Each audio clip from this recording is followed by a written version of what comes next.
Leitura da Declaração Fiducia Supplicans do Dicastério para a Doutrina da Fé sobre o significado pastoral das bênçãos, de 18 de dezembro de 2023.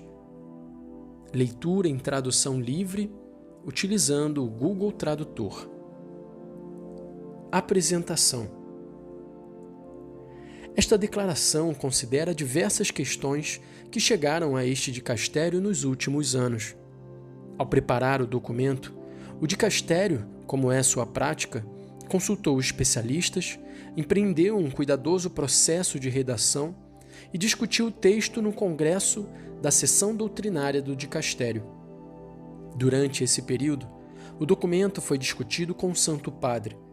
Finalmente, o texto da declaração foi submetido ao Santo Padre para sua revisão, que o aprovou com a sua assinatura. Enquanto se estudava o tema deste documento, foi divulgada a resposta do Santo Padre às dúbias de alguns cardeais. Essa resposta forneceu esclarecimentos importantes para esta reflexão e representa um elemento decisivo para o trabalho do dicastério. Dado que a Cúria Romana é antes de tudo um instrumento ao serviço do sucessor de Pedro, o nosso trabalho deve favorecer, juntamente com a compreensão da doutrina perene da Igreja, a recepção do ensinamento do Santo Padre. Tal como acontece com a resposta acima mencionada do Santo Padre às dúbias de dois cardeais, esta declaração permanece firme na doutrina tradicional da Igreja sobre o casamento, não permitindo qualquer tipo de rito litúrgico ou bênção semelhante a um rito litúrgico que possa criar confusão. O valor deste documento, porém, é que oferece uma contribuição específica e inovadora ao significado pastoral das bênçãos, permitindo ampliar e enriquecer a compreensão clássica das bênçãos, que está intimamente ligada a uma perspectiva litúrgica. Tal reflexão teológica, baseada na visão pastoral do Papa Francisco, implica um verdadeiro desenvolvimento a partir do que foi dito sobre as bênçãos no magistério e nos textos oficiais da Igreja. Isto explica por que este texto assumiu a tipologia de uma declaração. É precisamente neste contexto que se pode compreender a possibilidade de abençoar os casais em situação irregular e os casais do mesmo sexo, sem validar oficialmente o seu estatuto ou alterar de alguma forma o ensinamento perene da Igreja sobre o matrimônio. Esta declaração pretende também ser uma homenagem ao povo fiel de Deus, que adora o Senhor com tantos gestos de profunda confiança na sua misericórdia e que com esta confiança vem constantemente pedir a bênção da Mãe Igreja. Victor Manuel, Cardeal Prefeito Fernandes. Introdução. A confiança suplicante do povo fiel de Deus recebe o dom da bênção que brota do coração de Cristo através da sua Igreja. O Papa Francisco oferece este lembrete oportuno. A grande bênção de Deus é Jesus Cristo. Ele é o grande dom de Deus, seu próprio Filho. Ele é uma bênção para toda a humanidade, uma bênção que salvou a todos nós. Ele é o Verbo eterno, com quem o Pai nos abençoou quando ainda éramos pecadores, Romanos 5:8, como diz São Paulo. Ele é o Verbo feito carne, oferecido por nós na cruz. Encorajado por uma verdade tão grande e consoladora, este dicastério considerou várias questões, tanto de natureza formal como informal, sobre a possibilidade de abençoar os casais do mesmo sexo, e à luz da abordagem paternal e pastoral do Papa Francisco, de oferecer novos esclarecimentos sobre o Responsum ad Dubium, que a Congregação para a Doutrina da Fé publicou em 22 de fevereiro de 2021. O responso acima mencionado suscitou numerosas e variadas reações. Alguns saudaram a clareza do documento e a sua coerência com o ensinamento perene da Igreja. Outros não partilharam a resposta negativa que deu à pergunta ou não consideraram suficientemente claras a formulação da sua resposta e as razões apresentadas na nota explicativa anexa. Para responder a esta última reação com a caridade fraterna, parece oportuno retomar o tema e oferecer uma visão que conjugue de maneira coerente os aspectos doutrinários com os pastorais, porque todo ensinamento religioso deve, em última análise, refletir-se no caminho do professor de vida, que desperta o assentimento do coração pela sua proximidade, amor e testemunho. A bênção no sacramento do matrimônio. A recente resposta do Papa Francisco, a segunda das 5 questões colocadas por 2 cardeais, oferece uma oportunidade para explorar mais profundamente esta questão, especialmente nas suas implicações pastorais. Trata-se de evitar que algo que não é casamento seja reconhecido como casamento. Portanto, ritos e orações que poderiam criar confusão entre o que constitui o casamento, que é a união exclusiva, estável e indissolúvel entre um homem e uma mulher, naturalmente aberta à geração de filhos, e o que contradiz são inadmissíveis. Esta convicção baseia-se na perene doutrina católica do casamento. É somente neste contexto que as relações sexuais encontram o seu significado natural, próprio e plenamente humano. A doutrina da Igreja sobre este ponto permanece firme. Esta é também a compreensão do matrimônio que o Evangelho oferece. Por esta razão, quando se trata de bênçãos, a Igreja tem o direito e o dever de evitar qualquer rito que possa contradizer esta convicção ou levar à confusão.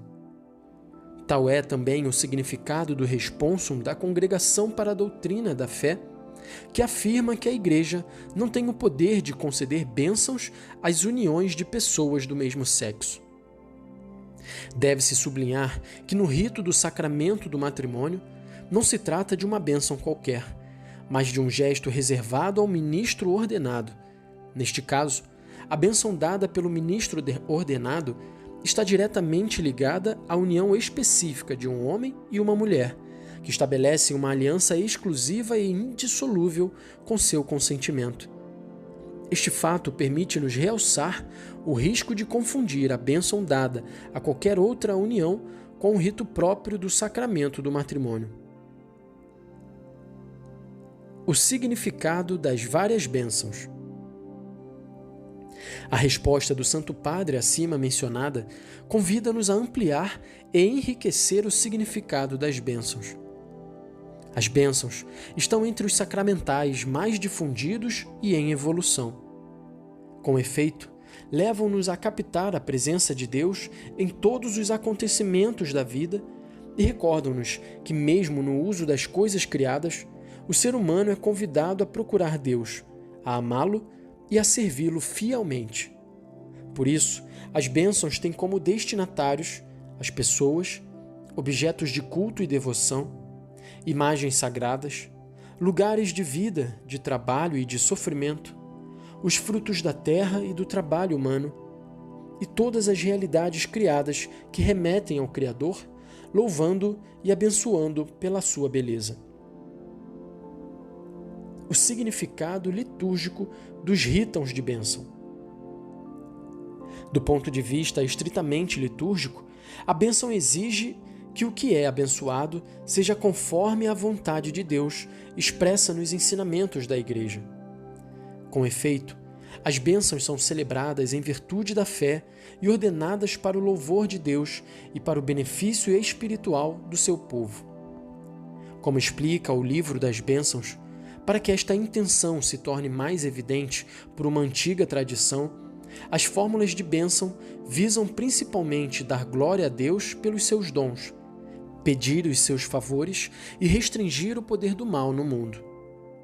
Portanto, aqueles que o invocam, a bênção de Deus, através da Igreja, são convidados a fortalecer as suas disposições através da fé, para a qual todas as coisas são possíveis, e a confiar no amor que impele a observância dos mandamentos de Deus.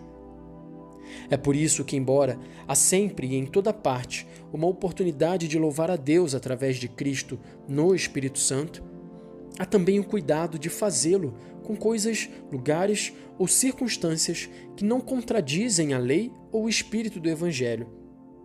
Esta é uma compreensão litúrgica das bênçãos na medida em que são ritos propostos oficialmente pela Igreja. Baseando-se nestas considerações, a nota explicativa da Congregação para a Doutrina da Fé, ao seu Responsum 2021, recorda que quando uma bênção é invocada sobre certas relações humanas por um rito litúrgico especial, é necessário que o que é abençoado corresponda aos desígnios de Deus, escrito na criação e totalmente revelado por Cristo, o Senhor. Por esta razão, uma vez que a Igreja sempre considerou moralmente lícitas apenas as relações sexuais vividas dentro do casamento, a Igreja não tem o poder de conferir a sua bênção litúrgica quando isso, de alguma forma, ofereceria uma forma de legitimidade moral a uma união que presuma ser um casamento ou uma prática sexual extraconjugal. O Santo Padre reiterou o conteúdo desta declaração nas suas respostas às dúbias de 2 cardeais. É preciso também evitar o risco de reduzir o significado das bênçãos apenas a este ponto de vista, pois isso nos levaria a esperar as mesmas condições morais para uma simples bênção que são exigidas na recepção dos sacramentos. Tal risco exige que ampliemos ainda mais esta perspectiva. Na verdade, existe o perigo de que um gesto pastoral tão querido e difundido seja submetido a demasiados pré-requisitos morais que, sob a pretensão de controle, poderiam ofuscar o poder incondicional do amor de Deus que constitui a base do gesto de bênção. Precisamente a este respeito, o Papa Francisco exortou-nos a não perder a caridade pastoral que deve permear todas as nossas decisões e atitudes, e a evitar sermos juízes que apenas negam, rejeitam e excluem. Respondemos então à proposta do Santo Padre, desenvolvendo uma compreensão mais ampla das bênçãos.